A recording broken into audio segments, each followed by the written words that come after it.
Bismillahirrahmanirrahim. Assalamualaikum warahmatullahi wabarakatuh. Video materi berikut pembahasan kita mengenai metode dan ruang lingkup pemeriksaan. Oke, di dalam metode pemeriksaan metode pemeriksaan dibagi berdasarkan kelompok. Ada yang pengelompokannya secara teori, ada berdasarkan proses pelaksanaan pemeriksaan, teori dan praktek. Jadi ada metode secara teori, ada metode secara praktek. Untuk metode secara teori, metode pemeriksaan secara teori itu ada 3. Ada metode dinamis, ada metode sintetis, dan ada metode analitis. Ini akan kita bahas poin-poin ini. Sedangkan untuk metode secara praktek atau proses pelaksanaan pemeriksaan itu ada dibagi 2, ada metode langsung dan metode tidak langsung. Nah, metode praktek langsung dan metode praktek tidak langsung. Yang tidak langsung di sini ada berbagai macam praktek yang bisa diterapkan dalam pemeriksaan. Yang metode tidak langsung ini ada metode transaksi tunai. Ini akan kita kaji lebih dalam di pembahasan ini.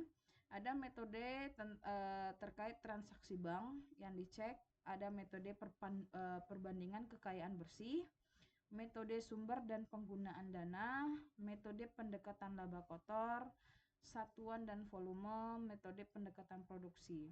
Jadi secara garis besar pemeriksaan ini dilakukan dikarenakan wajib pajak memiliki kewajiban untuk melaporkan kekayaan yang dimiliki oleh perusahaan. Nah, kekayaan tersebut maka ada peraturan yang dikenakan kepada wajib pajak dengan tergantung keadaannya. Misalnya bisa jenis pajak yang diwajibkan di dalam perusahaan, ada jenis pajak PPh, ada jenis pajak PPN, tergantung jenis pajaknya, sehingga sebenarnya bisa si pemeriksa ini menentukan jenis pajak apa yang akan ditelusuri ke tempat wajib pajak. Jadi ke tempat wajib pajak itu apa yang ditelusuri disesuaikan juga metode mana yang sesuai. Jadi tidak semua metode ini digunakan, tapi bisa dipakai tergantung dengan keadaan yang akan dilakukan. Tergantung wajib pajak jenis pajak apa yang akan diperiksa.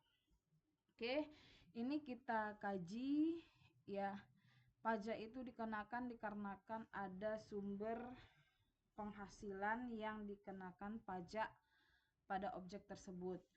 Contohnya apa? Perusahaan memiliki penghasilan, penghasilan tersebut akan ditelusuri apakah penghasilan tersebut dikenakan pajak atau tidak. Jikalau dikenakan pajak, tahapan berikutnya apakah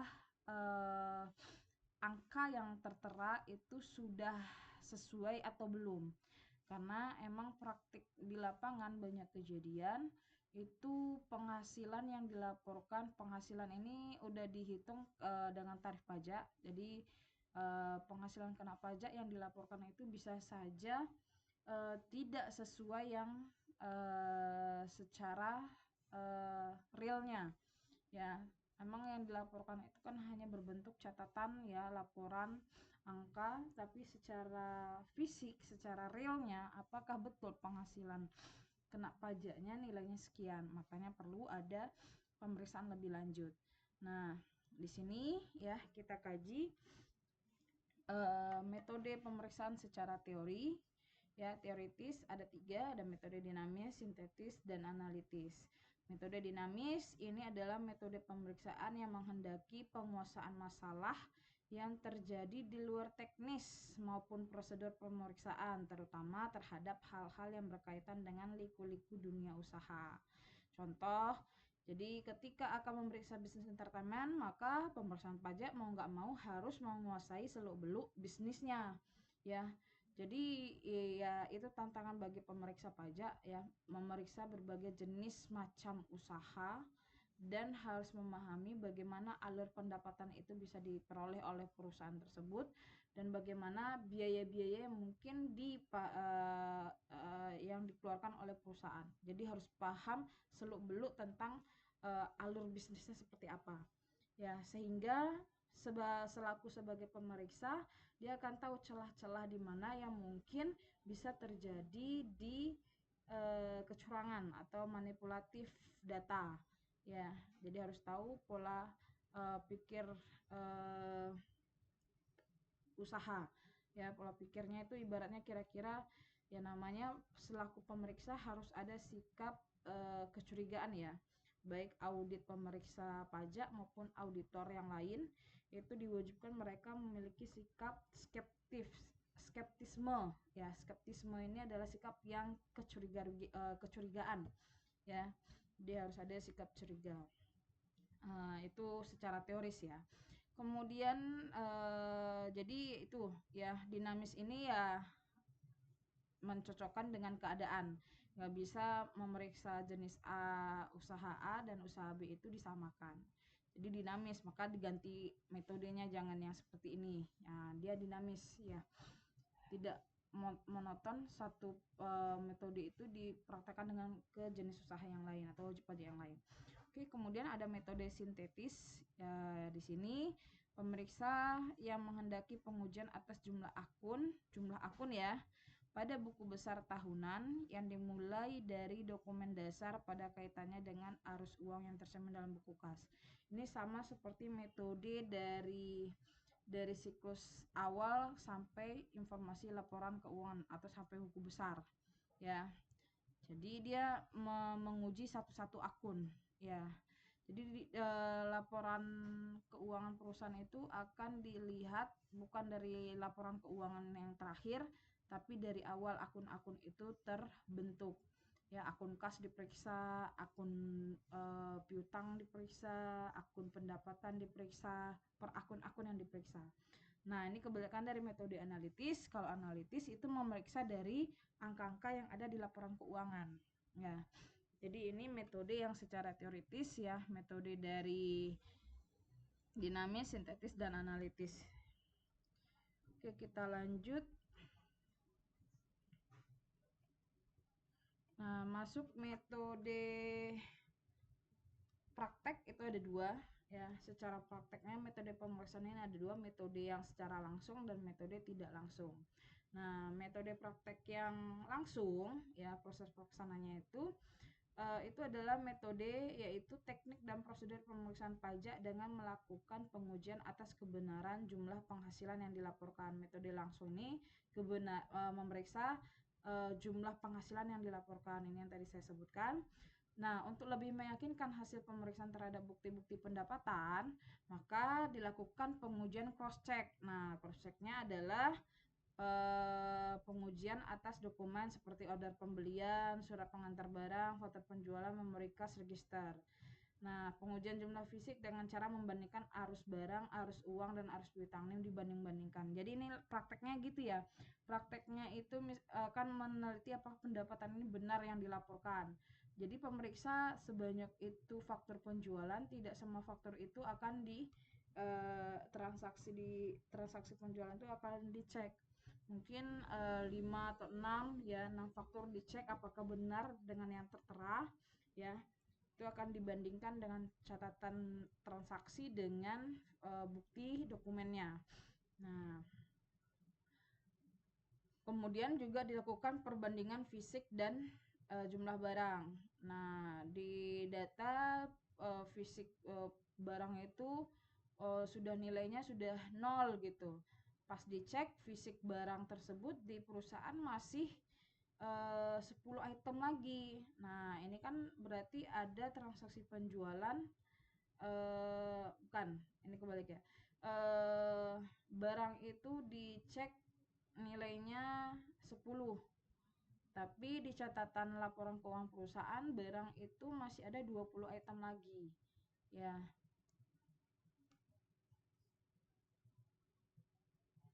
Nah, itu kan memanipulasi bahwasanya sudah ada terjadi pembelian tapi tidak diakui ada pembelian. Ya, di catatan nilai item 20 padahal fisiknya sudah tinggal 10. Nah, itu membandingkan ya arus kas fisiknya itu dibanding-bandingkan. Nah, itu yang metode langsung ya, untuk mencari apakah kebenaran pendapatan ya, ini penghasilan dilaporkan itu udah benar atau belum. Mengecek langsungnya langsung seperti ini. Ya, ini berarti metode langsung ini dia metode yang langsung datang ya. Oke, metode tidak langsung ya, itu banyak ya cara-caranya, tergantung jenis pajak apa yang akan diperiksa. Ya, jadi tidak semua metode ini diterapkan ya, tergantung jenis pajak apa yang akan diperiksa dan jenis usaha yang seperti apa. Nah, metode tidak langsung di sini ada metode yang pertama, metode transaksi tunai. Nah, transaksi tunai ini berarti dia mengecek transaksi tunai yang terjadi di perusahaan wajib pajak. Jadi, metode tidak langsung ini si pemeriksa akan membuat akun dalam bentuk skontro yang sederhana. Ya, skontro itu ada kolom seperti jurnal ya.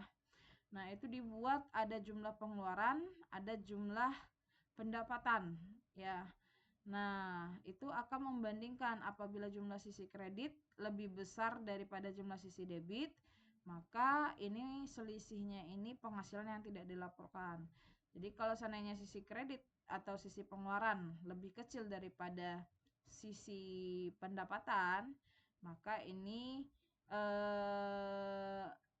arus ini udah terindikasi ada tidak dilaporkan, maka temuannya ini wajib pajak tidak ada yang menyelewengkan pendapatan yang nggak dimasukkan. Jadi salah satu wajib pajak temuannya udah kita tahu pasaran itu adalah bagaimana penghasilan yang sudah terjadi tapi tidak dilaporkan. Penjualan yang sudah terjadi tidak dilaporkan. Apa dampaknya tidak dilaporkan? Berarti penghasilan perusahaan akan menjadi kecil. Kenapa kecil? Karena semakin besar penghasilan perusahaan, maka semakin besar juga pajak yang harus dibayarkan oleh perusahaan.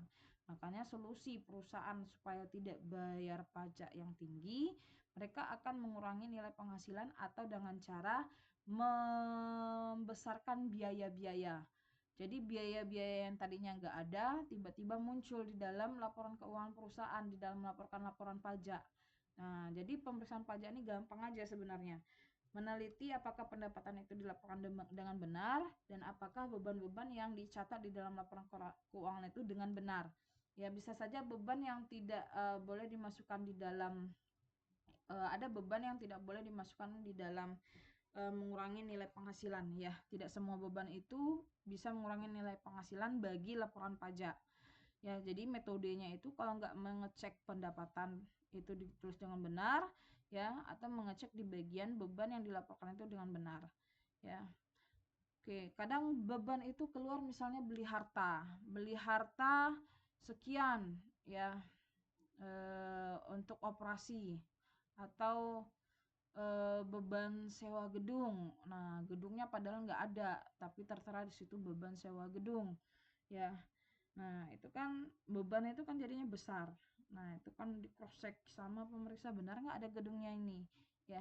Metode tidak langsung, tapi kalau metode tidak langsung yang di sini ya, metode transaksi tunai di sini dia hanya membandingkan pengeluaran dan pendapatan berdasarkan laporan keuangan yang diterima dari wajib pajak. Jadi wajib pajak ini ada menyerahkan laporan keuangan, tapi laporan keuangan pajak ya, karena laporan keuangan yang standar sesuai standar laporan keuangan itu berbeda dengan standar laporan keuangan yang dibutuhkan oleh si pemeriksa pajak ya, jadi harus dipisah-pisah ada. Nah, ini untuk melihat cash flow-nya, apakah cash flow-nya ini benar atau tidak ya. Ini bisa melihat dari berbentuk kolom ya, dengan kolom ini memindah-mindahkan ya, kalau ada selisih maka terjadilah temuan. Oke, kemudian metode tidak langsung. Metode tidak langsung contohnya itu transaksi bank. Ya, metode transaksi bank ini metode tunai, ini metode transaksi bank. Transaksi bank ini berarti meneliti atau memeriksa tentang alur-alur transaksi yang terjadi di bank wajib pajak. Nah, maka rumus yang digunakan oleh si pemeriksa ya, jumlah semua setoran ke bank dicatat, kemudian dikurangkan dengan setoran yang bukan objek pajak, ya pendapatan yang bukan yang tidak bisa diakui sebagai objek pajak, misalnya nambah modal ya, misal di bank itu ada nilainya 20 juta masuk debit ya, tapi keterangan 20 juta itu tambahan modal dari pemilik, nah itu bukan objek pajak ya, maka dikurangkan. Jadi semua yang tidak masuk uang dari objek pajak maka dikeluarkan ya.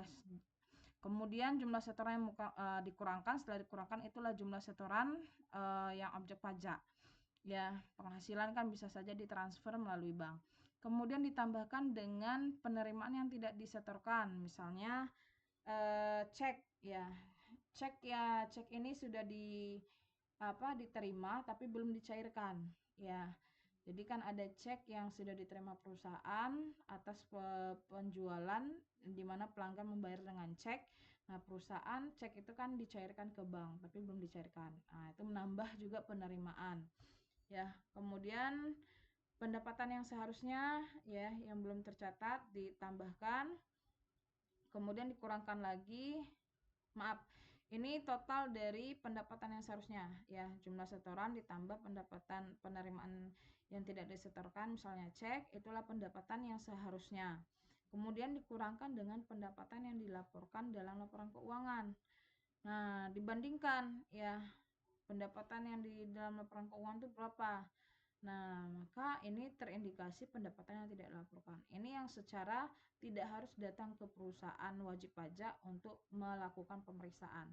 Cukup menggunakan data wajib pajak, data laporan keuangan yang dilaporkan ya, atau data khusus hanya di bagian transaksi bank. Kemudian metode tidak langsung, ya metode tidak langsung ini berarti tidak harus datang ke ini ya. Kayaknya saya ada yang lewatkan salah satu ya, belum ya? Oke. Metode tidak langsung yang ketiga ya, itu membandingkan perbandingan kekayaan bersih. Nah, rumus untuk mendapatkan data kekayaan bersih ya, ini kekayaan bersih akhir tahun, kekayaan bersih ya. Kekayaan bersih itu artinya aset dikurang hutang. Ya, itulah kekayaan bersih. Karena bukan aset ya. Ini bukan hanya aset, kekayaan bersih itu aset dikurang hutang. Ya. Kemudian ini yang akhir tahun, kemudian nilainya berapa, kemudian kekayaan bersih awal tahunnya dikurang, itulah pendapatan selama setahun ya. Kemudian dikurang lagi dengan pendapatan yang bukan objek pajak ya. Jadi ada pendapatan yang tidak bisa diakui pajak ya, yang tidak dikenakan pajak. Nah, itu lebih dalamnya nanti di bagian materi pajak ya, tapi prosesnya di sini ada pendapatan yang bukan objek pajak. Kemudian setelah dikurangi itulah menjadi pendapatan objek pajak ya. Pendapatan selama setahun dikurang pendapatan objek pajak, itulah pendapatan yang merupakan objek pajak. Kemudian dikurangkan dengan pendapatan yang tertera di laporan keuangan ya. Maka kalau ada selisih, nah ini pendapatan tidak dilaporkan. Jarang kalau pendapatan tidak dilaporkan, selisihnya ini malah minus ya, lebih besar yang dilaporkan daripada yang dicari tahu ya, atau yang ditemukan. Temuannya pasti selisihnya ini lebih positif, maksudnya nilainya positif bukan negatif ya. Kalau ada indikasi selisih maka itulah temuannya pendapatan yang tidak dilaporkan. Oke, metode yang berikutnya di sini ada metode sumber dan penggunaan dana. Ya. Nah, ini asumsinya semua penghasilan dan beban itu wajib dilaporkan dengan benar. Itu satu harus dipegang. Asas kenapa dilakukan pemeriksaan, temuannya adalah penghasilan dan beban tidak dilaporkan dengan benar. Itu ya. Maka asumsinya jumlah sumber dana akan sama ya, sumber dananya ini modalnya akan sama dengan jumlah penggunaan dana. Jika sumber dan dana ini lebih kecil dari penggunaan dana, berarti ada sejumlah penghasilan yang tidak dilaporkan ya. Temuannya dananya 10 juta ya, kemudian penggunaan dananya 15 juta. Tertera sumber dananya 10 juta tapi dalam penggunaan dananya 15 juta. Berarti ada yang kurang-kurangi di dalam sumber dana ya. itu pasti nggak 10 juta. Nah, itu udah temuan. Ya, apa itu sumber dana? Nah, sumber dana itu bisa berasal dari adanya utangnya bertambah. Utang dana berarti kan sumber dana bertambah. Ya, utang bertambah itu kan mendapatkan dana. Sumber dana itu dua ya. Kalau nggak dari utang, itu dari modal yang kita tahu ya. Nah, kemudian ada penurunan dalam akun harta. Nah, harta kita bisa berkurang. Ya, berarti ada misalnya peralatan atau gedung atau tanah yang terjual ya. Nah, penghasilan objek dan bukan objek PPh. Ya, sumber penghasilan objek dan bukan objek PPh. Sumber dana itu bisa dari penghasilan, ini maksudnya ya, penghasilan. Sumber dana berasal dari penghasilan. Penghasilan ini ada yang berasal dari objek dan bukan objek PPh. Kemudian beban yang tidak memerlukan penggunaan uang tunai. Ada nggak beban yang tidak memerlukan uang tunai? Ada. Apa contohnya? Beban penyusutan, ya. Kemudian kompensasi kerugian tahun lalu. Ya, sumber dana, ya, kerugian tahun lalu itu dianggap sumber dana juga. Nah, ini tadi perbandingan ya, dibandingkan antara sumber dana ini jangan sampai lebih kecil dari penggunaan dana. Nah, angka-angka sumber dana ini akan dicari tahu ya di data berdasarkan laporan keuangan itu diklasifikasi mana yang sumber dana, berapa nilainya. Kemudian di sini penggunaan dana itu ada dari kenaikan harta. Ya, kalau hartanya tadi tanah itu cuma 100 juta, tiba-tiba tanah itu menjadi 200 juta, berarti ada penggunaan dana membeli harta ya, naik, hartanya naik. Ada penurunan dalam akun hutang. Nah, hutang berkurang. Kenapa? Mungkin untuk melunasi hutangnya berkuranglah dana tersebut ya. Kemudian pengeluaran untuk kepentingan pribadi, prive ya, itu penggunaan dana diakui. Kemudian kerugian kalau dalam menjual aktiva. Jadi aktiva ini dijual bisa saja rugi ya. Transaksi penjualan aktiva bisa saja rugi, tidak selalu penjualan itu untung. Ya, penggunaan dana, maka kalau rugi maka itu diakui sebagai kerugiannya itu sebagai penggunaan dana. Nah, ini akan dibandingkan ya. Metode sumber dan penggunaan dana akan membandingkan mendata sumber dananya, mendata penggunaan dananya. Jikalau ada sumber dana lebih kecil dari penggunaan dana, maka pasti ada penghasilan yang tidak dilaporkan di sini. Ya, ada sumber di sini ya, di bagian penghasilan ini tidak dilaporkan. Oke, metode tidak langsung ya. Metode tidak langsung yang berikutnya itu adalah metode pendekatan laba kotor. Ya, berarti dia meyakinkan penghasilan membandingkan persentase laba kotor atau laba bersih pada masa tahun pemeriksaan pajak yang sebelumnya dengan jenis perusahaan yang sejenis juga yang sama dengan jenis usaha wajib pajak tersebut ya.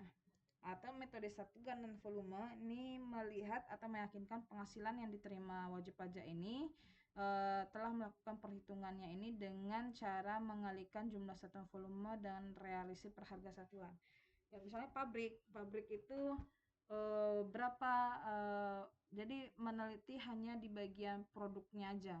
Kemudian berapa produk yang terproduksi, berapa produk yang terjual, berapa produk yang tersisa, kemudian diestimasi diestimasi pendapatan perkiraannya ya dengan cara mengkali-kalikan ya dengan penjualan yang real terjadi. Nah, tidak perlu meneliti seluruh angka, cukup hanya di bagian satuan volume. Ini biasanya yang jelas jenis usahanya itu di jenis usaha produk ya. Kan jenis usaha beda-beda, entertainment kan beda lagi tuh. Ya, banyak penghasilan yang jasa-jasa yang diterima dari entertainment. Nah, kalau pabrik itu kan udah jelas produk yang terjual, produk yang diproduksi ya. Ada pendekatan produksi ini yang tadi juga ya hampir sama, satuan volume. Nah, ini yang lebih spesifiknya ya untuk yang di pabrik. Untuk meyakinkan penghasilan, perhitungan dilakukan dengan cara menghitung jumlah produk yang dapat diproduksi berdasarkan kapasitas yang tersedia dan atau rendemen. Ya, setelah memperhitungkan persediaan awal dan persediaan akhir. Ya, berapa persediaan awalnya, berapa persediaan akhir, selisihkan ya, maka selisih itulah menjadi produk yang terjual. Oke, itulah metode pemeriksaan pajak yang bisa dilakukan. Ya, kemudian kita masuk tekniknya. Kalau tadi metodenya, ada metode secara teoritis, ada metode secara praktek. Ya, metode praktek tadi ada berbagai jenis macam metode, ya tidak semuanya diaplikasikan dalam melakukan pemeriksaan. Nah, sekarang teknik memeriksa. Teknik memeriksa ini pertama ada teknik evaluasi, ya, itu menilai apakah SPT yang dilaporkan itu sudah benar. Ya, apakah SPT yang dilaporkan sudah lengkap? Ya, kan ada lampiran-lampiran yang harus disampaikan juga seperti laporan keuangannya. Kemudian evaluasinya apakah perusahaan atau wajib pajak itu sudah menerapkan juga sistem pengendalian internal perusahaan. Ya, ada nggak sistem pengendalian internal perusahaannya. Kemudian itu teknik evaluasinya, ya, teknik pemeriksaan pajak dari evaluasinya bagaimana. Kemudian yang berikutnya itu analisis angka-angka, ya, angka-angkanya diperiksa, SPT yang diterima oleh si pemeriksa pajak diperiksa, ya, meliputi SPT yang dilaporkan, neraca laporan keuangan, ya, kemudian dengan ada teknik perbandingan yang dilakukan, ya, analisis rasio dan analisis variance, ya, ini analisis angka, ini teknik. Kemudian melacak angka-angka dan memeriksa dokumen, ya. Nah, contohnya tadi minta melacak akun angka cash, ya, untuk menelusuri metode transaksi tunai, atau melacak akun angka bank, tergantung, ya. Kalau jenis usaha itu tidak semuanya bisa sama, semuanya diterapkan metode cash nggak bisa, ya, atau menggunakan metode pendekatan laba kotor atau metode sumber dan penggunaan nggak bisa, tergantung jenis usaha juga yang harus ditelusuri, ya. Kemudian lakukan cross check, ya. Cross check ini dokumen dasarnya seperti bukti-bukti dokumen terjadinya penghasilan itu terjadi, kan ada transaksi yang terjadi, ada bukti dokumennya, bukti dokumen yang ditelusuri.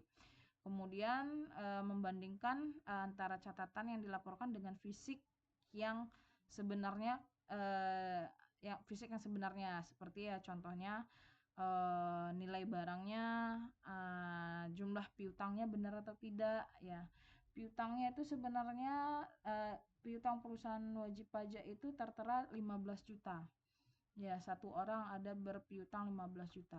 Ternyata pas didatangi si pelanggan tersebut oleh wajib pajak, benar nggak perusahaan Anda berpiutang kepada perusahaan ini sebesar 15 juta? Oh, ternyata 25 juta, atau enggak, udah lunas, udah dibayar. Nah, itu kan bisa terindikasi dilakukan kecurangan, ya.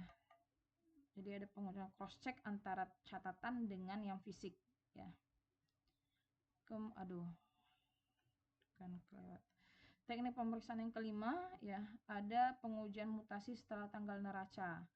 Ini meyakinkan kebenaran jumlah penjualan dan pembelian, ya, karena emang mencari berapa penghasilan yang benar-benar dilaporkan dan berapa beban yang benar-benar dicatat dilaporkan juga, ya. Jadi untuk kebenaran penjualan pembelian, ya, ini caranya membandingkan angka neraca, ya, angka yang di neraca sudah benar dengan yang buku besar, dibandingkan. Kemudian mungkin kalau ada buku besar pembantu, ya, buku tambahan dicek, cross check juga. Kemudian membandingkan juga saldo-saldo yang ada di utang piutang, ya, namanya untuk kebenaran penjualan dan pembelian, ya. Nah, karena indikasi penghasilan itu bisa dimanipulasi, ya, dari penjualan dan pembelian, ya, transaksi dari penjualan dan pembelian. Kemudian di sini membandingkan saldo-saldo tersebut dengan daftar utang piutangnya, ya, dibandingkan saldo-saldo bulan pertama tahun berikutnya, ya, itu dibandingkan per tiap ininya, periode bulanan tahunannya. Mengecek mutasi yang terjadi dengan catatan pada buku harian kas bank, ya, ada mutasi di bank, buku pembelian, buku penjualan pada bulan yang sama, ya. Jadi mutasi ini tutup buku, ya, bukan tutup buku, ya. Ibaratnya seperti perusahaan itu kan per bulan dia akan melaporkan laporan penjualan pembeliannya, jadi laporan keuangan memang periodenya per tahun, tapi ada laporan-laporan tertentu yang perusahaan akan membuat laporannya per bulan atau per minggu atau per hari, ya.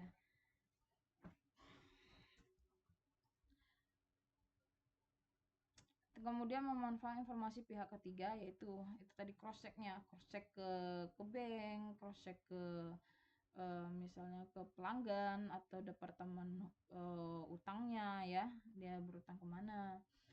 Kemudian pengujian jumlah fisik ini tadi sama ya, cross check catatan dan fisik ya. Fisiknya ini nggak mesti harus barang, fisik juga bisa catatan piutang datang ke pelanggan, catatan utang juga bisa datang ke bank, misalnya utangnya ke bank, datang ke bank, benar nggak ini berhutang sekian ya. Kemudian rekonsiliasi ya, data dari bank minta rekonsiliasi, kemudian konfirmasi. Oke, jenis dan ruang lingkup pemeriksaan ya. Ruang lingkup pemeriksaan itu ada pemeriksaan lapangan dan pemeriksaan kantor. Pemeriksaan lapangan dia memeriksa suatu jenis pajak atau seluruh jenis pajak, jadi bisa satu jenis pajak aja atau untuk semua jenis pajak pada tahun berjalan atau ini bisa dua-duanya ya, dan atau tahun-tahun sebelumnya, dan atau bisa dua-duanya atau salah satu untuk tujuan lain yang dilakukan di tempat wajib pajak, dilakukan dengan cara lengkap dan atau sederhana. Lengkap boleh, sederhana bisa ya, atau dua-duanya juga bisa ya. Itu untuk yang di lapangan. Nah, pemeriksaan kantor ini meliputi pemeriksaan suatu jenis pajak tertentu. Nah, ini beda ya, tertentu, baik tahun berjalan dan atau tahun-tahun sebelumnya yang dilakukan di kantor Direktorat Jenderal Pajak. Ya, ini dilakukan secara sederhana. Nah, ini perbedaan antara pemeriksaan yang di lapangan dan pemeriksaan kantor. Kalau di kantor hanya tertentu untuk satu jenis pajak dan dilakukan secara sederhana saja. Nah, lapangan bisa berbagai jenis pajak ya, selengkap juga bisa, tahun-tahun sebelumnya juga, untuk tujuan yang lain juga bisa ya, lengkap ataupun sederhana juga bisa.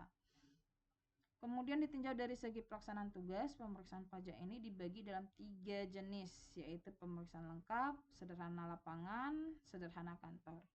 Ya, 3 jenis pemeriksaan tadi ini lengkap, ya, sederhana lapangan, sederhana kantor. Kalau pemeriksaan lengkap, ya, pemeriksaan lengkap ini serangkaian kegiatan untuk mencari, mengumpulkan, dan mengolah data dan atau boleh saya tambahkan keterangan lain dalam rangka pengawasan kepatuhan pemenuhan kewajiban perpajakan yang dilakukan pemeriksa pajak terhadap wajib pajak yang dilaksanakan dengan mendatangi tempat usaha, kantor, atau domisili wajib pajak. Ya, ini lengkap ya. Lengkap ini berarti full kegiatan mencari, mengumpulkan, mengolah data, atau ditambahkan lagi keterangan lain dalam rangka pengawasan kepatuhan pemenuhan kewajiban perpajakan yang dilakukan pemeriksa pajak terhadap wajib pajak ya, dengan cara datang ke tempat wajib pajak. Ruang lingkup pemeriksaan ini seluruh jenis pajak, ini yang lengkap ya, seluruh jenis pajak baik yang berjalan maupun yang sebelumnya. Ya, jenis pajak yang sedang tahun ini berjalan 2024 bisa, atau yang tahun 2023 sebelumnya. Teknik pemeriksaan ya sama teknik pada umumnya. Kemudian jangka waktunya untuk yang lapangan ini, yang lengkap ini bisa agak lebih lama dari yang sederhana, 2 bulan, atau bisa diperpanjang kalau belum selesai sampai 8 bulan. Kalau sederhana lapangan, ya lapangan tadi ada 2 ya. Lapangan itu bisa sederhana atau lengkap. Ini lengkap yang untuk lapangan ya, lengkap untuk ya sederhana yang untuk ini lengkap untuk lapangan, ini sederhana untuk lapangan. Kalau pemeriksaan sederhana lapangan, serangkaian kegiatan untuk mencari, mengumpulkan ya, hampir sama mengolah data dan atau keterangan lain dalam rangka pengawasan kepatuhan pemenuhan kewajiban perpajakan yang dilakukan pemeriksaan pajak terhadap wajib pajak yang dilaksanakan dengan mendatangi tempat usaha, kantor, dan domisili. Ruang lingkupnya seluruh jenis pajak atau untuk tujuan lain pemeriksaan baik tahun berjalan dan tahun-tahun sebelumnya. Ini bedanya di sini di teknik ya, sesuai teknik pemeriksaan dengan bobot dan kedalaman yang sederhana. Jadi bedanya hanya di teknik sama lama waktu pemeriksaan. Ya beda sederhana sama lengkap lapangan. Ya kalau di sini teknik yang lengkap ya sesuai teknik pemeriksaan pada umumnya lengkap yang dilakukan. Kalau yang di sini cukup dengan membobot dan tidak terlalu dalam ya dalam melakukan pemeriksaan. Kemudian jangka waktu pemeriksaannya juga 1 bulan, diperpanjangnya sampai 2 bulan. Ini untuk sederhana lapangan. Nah, kalau pemeriksaan sederhana kantor ini kegiatan untuk mencari, mengumpulkan, olah data atau tambahan keterangan lain dalam rangka pengawasan kepatuhan pemenuhan kewajiban perpajakan yang dilakukan oleh pemeriksa terhadap wajib pajak. Ini pelaksanaannya berbeda ya, pelaksanaannya itu di kantor pajak. Ya, ruang lingkupnya suatu jenis pajak tertentu ya, tidak semua ya. Untuk tahun berjalan saja ya, tidak tahun yang sebelum-sebelumnya, cukup tahun yang berjalan. Teknik pemeriksaannya ini ya dengan pemeriksaan bobot juga dan tinjauan lebih detailnya tidak dalam ya. Kemudian jangka waktu pemeriksaannya 4 mingguan, 6 mingguan ya, diperpanjang sampai 6 mingguan. Nah, kalau ada terjadi transfer pricing dilakukan wajib pajak, maka lingkup pemeriksaan ditingkatkan menjadi pemeriksaan lapangan. Jangka waktu dapat diperpanjang paling lama 2 tahun. Transfer pricing ini adalah indikasi terjadinya mengurangi nilai ini ya, PKP penghasilan kena pajak ya, kalau terjadi ada transfer pricing. Oke, itu aja untuk pertemuan ya video materi kita yang kelima. Saya harap dipelajari lebih detail ya. Saya tutup pertemuan hari ini. Wassalamualaikum warahmatullahi wabarakatuh.